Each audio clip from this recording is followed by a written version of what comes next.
तुम बता दो कि हम कहाँ गलत हैं और हम बता रहे हैं कि तुम इतनी जगह गलत हो, तो इनका नाम कैसे आ गया लिस्ट 3 में? क्योंकि बहुत सॉलिड चीज है जो निकल के आई है सामने। पलाश जैसे ऐसे कितने बच्चे होंगे कि आप डीबी में सेटिंग करोगे इनसे, तो बेटा तैयार रहो कोर्ट में मिलने के लिए। इतने बच्चों के सपने तूने मार दिए, तो हम सारे प्रूफ के साथ जाएंगे। क्या ये रिजल्ट में स्कैम नहीं है? नमस्कार, मैं अभिनय शर्मा, आपको कुछ पता। हेलो दोस्तों, आज हम देखेंगे एसएससी स्कैम के बारे में। अभिनय सर ने क्या बताया उसमें अभिनय सर ने बहुत बड़ा खुलासा किया है। आइए हम जैसा कि आप आगे सब जानते हैं और जो लोग नहीं भी जानते, एसएससी एक कमीशन है जो हर साल सीजीएल में कुछ नौकरियां निकालता है जो कि ग्रुप बी और ग्रुप सी लेवल की होती है। ऐसा 2024 के नोटिफिकेशन में भी हुआ।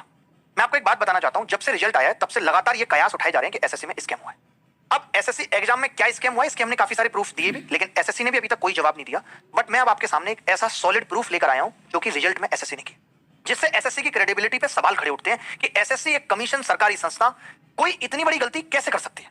ये बहुत ही दुख का विषय है और इस गलती की वजह से ना मालूम कि कट ऑफ 5 नंबर बढ़ी है या 10 नंबर बढ़ी है, हम नहीं कह सकते। आप सोचिए अगर ऐसा हुआ है तो कितने ऐसे होनहार बच्चे जिनका 1.2.5 नंबर से प्री रुक रहा है, वो सब भी प्री में पास हो सकते थे और मेंस में नौकरी भी ले सकते थे। आपके सामने एक एक बात में खुलनी सारी पोस्ट पे आपको नौकरी देंगे। आप देख सकते हैं ग्रुप बी, सबकी उम्र है 20 से 30 साल, 18 से 30 साल, लगभग 30 साल सबकी उम्र है।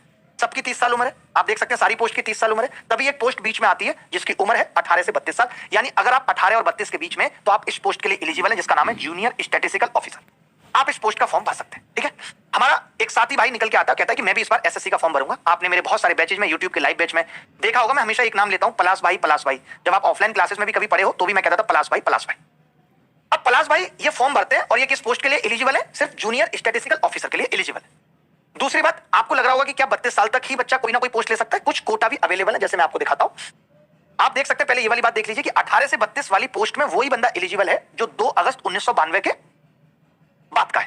यानी कब से कब तक? 2000, मतलब इससे पहले का नहीं होना चाहिए। कहने का मतलब 2/8/1992 से पहले का नहीं होना चाहिए वो बंदा, ठीक है। मैंने इनको पूछा भाई आप हैं इससे पहले के? इन्होंने कहा नहीं, मैं तो 4 मई 1994 का हूं, यानी मैं 30 साल से थोड़ा सा बड़ा हूं, 1-2 महीने, मैं इस पोस्ट के लिए एलिजिबल हूं। मैंने कहा भाई आप फॉर्म भर दीजिए, लगे हाथ सरकारी नौकरी लपक। 7-8 साल से तो मेरे साथ ही है और ये ऐसे किसी भी कोटा के लिए एलिजिबल नहीं है। मैं आपको इनका फॉर्म, एप्लीकेशन फॉर्म, रिजल्ट सब कुछ दिखाऊंगा, ठीक है। अब एसएससी का रिजल्ट आता है, एसएससी का रिजल्ट आया और 3 लिस्ट बनी एसएससी के रिजल्ट में। मैं आपको बताता हूं कौन कौन सी बन जारी की, जिसमें उसने उन लोगों का नाम दिया जो जूनियर स्टैटिस्टिकल ऑफिसर के लिए अवेलेबल है, मतलब एलिजिबल है।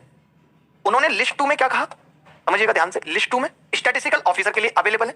और बाकी एक इन्होंने लिस्ट 3 दी, लिस्ट 3 जिसमें ऑल अदर पोस्ट है इनके अलावा, ऑल अदर पोस्ट जो इनके अलावा है, ठीक है। अब हम तीनों लिस्ट का रिजल्ट खोलते हैं, आपको दिखाते हैं तीनों लिस्ट, ठीक है।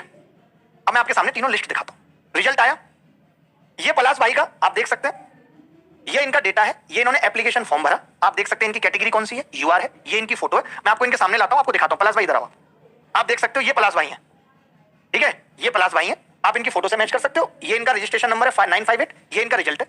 पलाश अग्रवाल, माता जी का नाम सुमन अग्रवाल, सारा डेट है। डेट ऑफ बर्थ कितना है? 4/5/1994, जो मैंने बताया था आपको। आप रिजल्ट में भी देख सकते हो डेट ऑफ बर्थ 4/5/1994, ठीक है।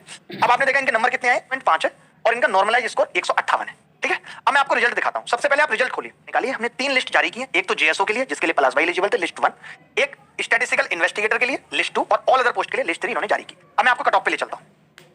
लिस्ट 1 की, लिस्ट 1 कौन सी? यानी कि जेएसओ की, उसकी यूआर कैटेगरी की कट ऑफ कितनी है? 167 कट ऑफ है। और टोटल बच्चे कितने देखते रहे ना, 18,436 लोगों को इन्होंने क्वालिफाई किया। बिल्कुल सही बात है, आगे बढ़ते हैं। देखेंगे ये लिस्ट 2 है जिससे हमें मतलब नहीं, क्योंकि उसके लिए एलिजिबल भी नहीं थे। 170 इसकी कट ऑफ है, ठीक है। आगे बढ़ते हैं। अब जो मेन कट ऑफ थी, जो बाकी की सारी पोस्ट की कट ऑफ थी 30 साल से छोटे लोगों के लिए, छोटे बच्चों के लिए, वो थी यूआर की कट ऑफ 153। पलाश भाई के नंबर आप सबने देखे, आपने इनके नंबर देखे कितने थे? 158। मैं दोबारा दिखा देता हूं इनके नंबर, आप देखो। पलाश भाई के नंबर आप सबने देखे, इनके नंबर कितने थे? 158 इनके नंबर थे। यानी ये किस कैटेगरी के लिए? क्या ये जेएसओ बन सकते हैं? आप बोलेंगे नहीं सर, जेएसओ की कट ऑफ तो 167 थी, ये लिस्ट 2 के लिए भी एलिजिबल नहीं है। और लिस्ट 3 की कट ऑफ तो इन्होंने क्लियर की है, 158 मार्क्स इन्होंने कट ऑफ क्लियर की है लिस्ट 3 की। लेकिन ये लिस्ट 3 की किसी भी पोस्ट के लिए एलिजिबल नहीं है, क्योंकि इनकी उम्र 30 पार हो चुकी है, ये उम्र दराज हो चुकी है। अब आपको मैं रिजल्ट चेक कराता हूं, तीनों लिस्ट पे आते हैं। अब आप रिजल्ट देखिए, अब आप रिजल्ट देखिए, ये लिस्ट 1 है। चलिए पलाश भाई को लिस्ट 1 में सर्च करते हैं।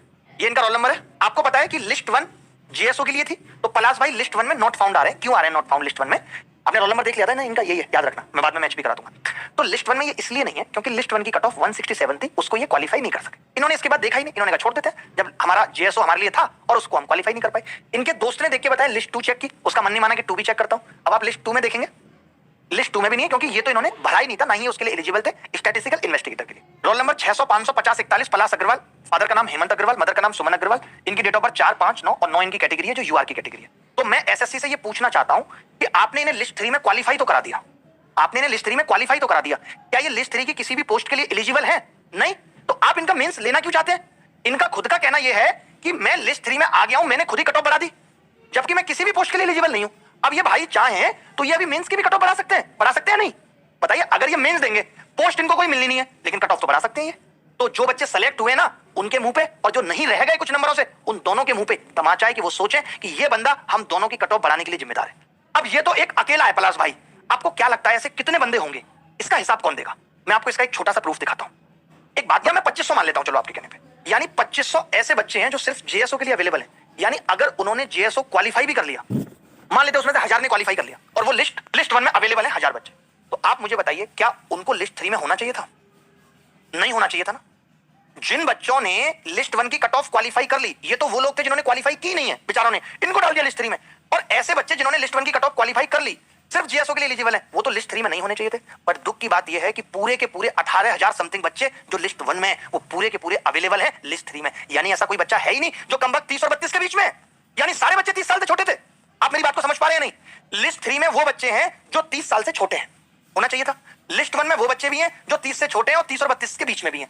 लेकिन लिस्ट 1 के सारे बच्चे लिस्ट 3 में हैं, यानी list 1 is the subset of list 3। अब मैं आपको इसका प्रूफ दिखाता हूं। ये लिस्ट 3 है। लिस्ट 3 में कितने बच्चे सेलेक्ट हुए आप बता सकते हैं? 1,64,895, लगभग इतने ही बच्चे थे, 2-4 इधर-उधर होंगे, यानी लगभग 1,65,000 बच्चे थे। लिस्ट 3 की काउंटिंग की है मैंने। लिस्ट 1 में कितने बच्चे हैं? लिस्ट 1 में 18,422 बच्चे हैं लगभग, जो जीएसओ के लिए एलिजिबल थे। अब जब मैंने इन दोनों को फॉर्मूला लगा के मैच कराया कि क्या ये बच्चे इस लिस्ट में हैं, तो आप देख सकते हैं, करते रहो भाई नीचे, सारे बच्चे मैच्ड हैं टोटल, पूरा घुमा दो नीचे से ऊपर तक, यानी कि पूरी की पूरी लिस्ट 1 लिस्ट 3 में अवेलेबल है। 500 रोल नंबर खुद भी ट्राई कर लेना, पूरी की पूरी लिस्ट 1 लिस्ट 3 में अवेलेबल है। क्या ये रिजल्ट में स्कैम नहीं है? यानी कोई ऐसा बच्चा है ही नहीं जो 30 से बड़ा है, क्योंकि अगर कोई बच्चा 30 से बड़ा है तो वो लिस्ट 3 में क्या कर रहा है? मैं ये एसएससी से पूछना चाहता हूं। आपको नहीं लगता कि ऐसे अगर 1000, 2000, 3000, 4000 भी बच्चे रहे, क्योंकि एक तो ये वो बच्चे हैं जो 30 पार कर चुके हैं, इनको तैयारी करते हुए भी वक्त हो गया, यानी इन्होंने टाइम लिया है। आप सोचिए, ये वो बच्चे जिनको पहले से ही पता है कि हमारी कट ऑफ तो 170 प्लस जाएगी, इनकी तैयारी का लेवल आप सोच सकते हो। आप सोचो, पलाश भाई ने बिना तैयारी के भी पेपर दिया तो इनके 159 नंबर आ गए लगभग, और इनको लिस्ट 3 में डाल दिया। यानी ऐसे अगर 1000, 2000 बच्चे भी लिस्ट 3 में है, तो क्या लिस्ट 3 की कट ऑफ इससे बड़ी नहीं है? मैं एसएससी को चैलेंज करता हूं, अगर तुम ये वीडियो देख के और तुम्हारे पास अगर बच्चे ये लेके आते हैं और तुम रिजल्ट रिवाइज नहीं करते, तो बेटा तैयार रहो कोर्ट में मिलने के लिए। हम कल ही पूरी लिखा पढ़ी करा के सैटरडे सुबह कोशिश करेंगे कि हाई कोर्ट में लिस्टिंग हो हमारे केस की। और पलाश भाई डाल रहे हैं, सोचो केस। कमाल की बात यह है कि पलाश भाई केस डाल रहे हैं। इनको दिक्कत है कि जब मैं लिस्ट 1 के लिए एलिजिबल था और मैं लिस्ट 1 की कट ऑफ क्वालिफाई नहीं कर पाया, तो आपने मुझे लिस्ट 3 में क्यों डाला है? जवाब दे एसएससी। बड़े बेआबरू होकर हमारे कूचे से निकलने की तूने कोशिश की, एसएससी निकलने देंगे नहीं, नानी याद दिला देंगे। मैं दावे के साथ कह सकता हूं कि तूने इतना बड़ा फॉल्ट किया है, कुल नासनी कुल घातनी, तो तूने बच्चों के साथ घात किया है ना, तैयार रहना भुगतने के लिए। दोस्तों बताइएगा कि सर एसएससी वाले बच्चों के लिए अच्छा कर रहे हैं या बुरा कर रहे हैं, आप कमेंट में ज़रूर बताइएगा। वैसे तो आपने देखा ही, सर ने एसएससी स्कैम का बहुत बड़ा खुलासा किया है। यदि आपको यह वीडियो अच्छा लगे तो प्लीज़ चैनल को सब्सक्राइब कीजिए और लाइक कीजिए ऐसे ही और वीडियो के लिए।